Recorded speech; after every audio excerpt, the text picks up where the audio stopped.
अस्सलामु अलैकुम रहमतुल्लाहि व बरकातुहू नहमदुहु व नुसल्लिहि अला रसूलिहिल करीम अम्मा बाद अऊज़ु बिल्लाहि मिनश शैतानिर रजीम बिस्मिल्लाहिर रहमानिर रहीम अर्रहमान अल्लमल कुरान खलक़ल इंसान अल्लमहुल बयान सदक़ल्लाहुल अज़ीम।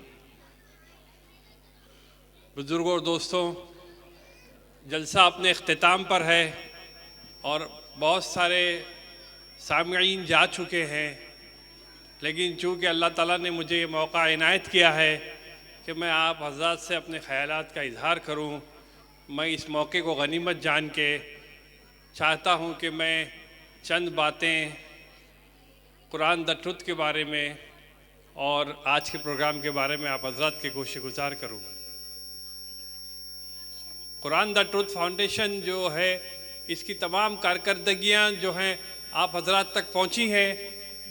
सदर जनाब KP शरीफ साहब के साथ उनकी आवाज़ में जनाब नायब सदर जनाब फ़ारुक़ुज़्ज़मा साहब के ज़रिए और अली M शमसी साहब के ज़रिए काफ़ी सारी बातें आप हज़रात के गोशे गुज़ार हो चुकी हैं। कुरान द ट्रुथ वाले कुरान की तालीम को आम करने का काम तो कर ही रहे हैं, क्योंकि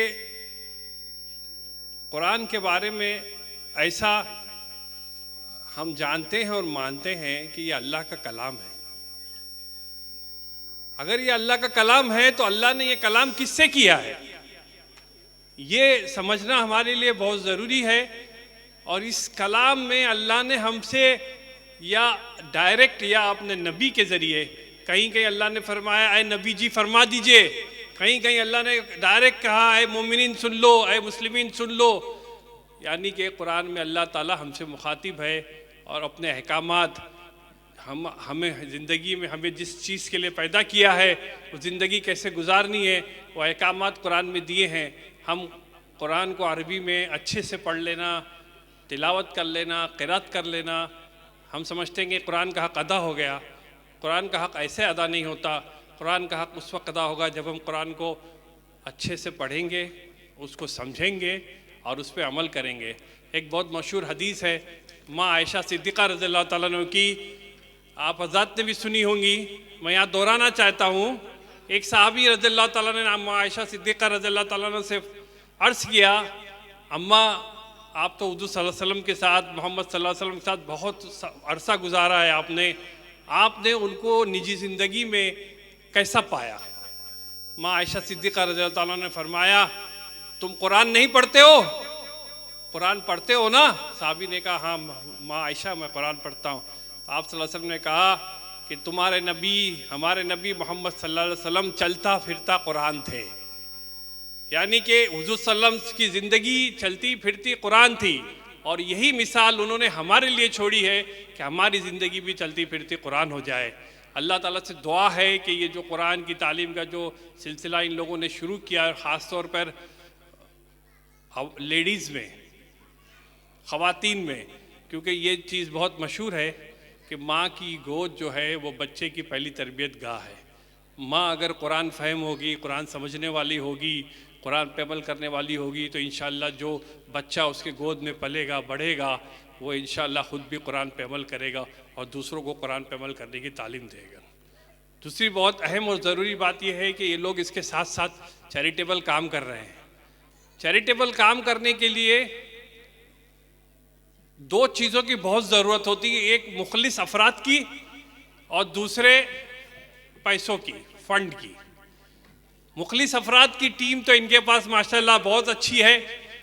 इनके सदर, इनके नायब सदर जनाब KP शरीफ साहब, जनाब फ़ारुक़ुज़्ज़मा साहब, जनाब नसरुल्लाह कासिम साहब, जनाब अशरफ साहब और न जाने अकबर पौने साहब, काफ़ी लोग जो हैं ये मुखलिस लोग हैं और इखलास के साथ ये लोग चैरिटेबल काम कर रहे हैं, ज़रूरतमंदों की मदद कर रहे हैं। फ़ंड भी इनके तवस्सुत से कहीं ना कहीं से हासिल हो रहे थे, होते रहे हैं, लेकिन आज ज़रूरतमंदों की तादाद इतनी बढ़ गई है कि इनके पास शॉर्ट ऑफ फंड हो रहा है। तो अब हमारी ये जिम्मेदारी है कि हम इनकी इस माली मदद, इनके ताउन में माली ताउन करें और माली मदद करें। ये हमारी जिम्मेदारी हो गई है। हमारे यहाँ नेरुल में मैंने देखा है कि हिंदुस्तान भर से मदारिस से लोग आते हैं रमज़ान में और लाखों रुपए ज़कात वसूल करके चले जाते हैं। अच्छी बात है, मदारिस की मदद करनी चाहिए, क्योंकि मदारिस से ही उलमा पैदा होते हैं जिनसे हम दीन का इल्म सीखते हैं। लेकिन हमारे इलाके में ऐसे इदारे हैं जो ज़रूरतमंदों की और गरीबों की मदद करने के लिए हर वक्त तैयार रहते हैं।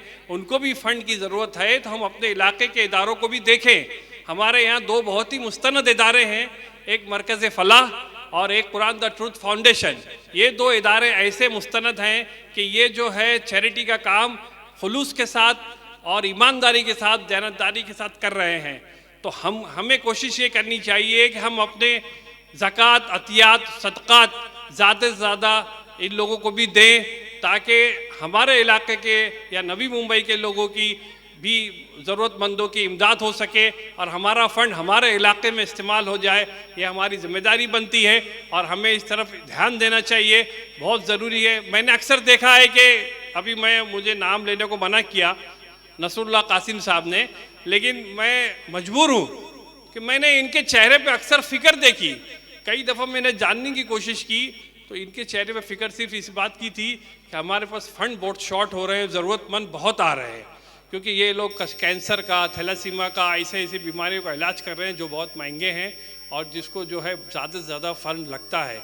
इसलिए हमारे यहाँ मैं अक्सर एक चीज़ कहता हूँ, मैं कहूँगा कि इनकी मदद कीजिए इस तरीके से कि दे दे, दिला दे या देने वाले का पता बता दे।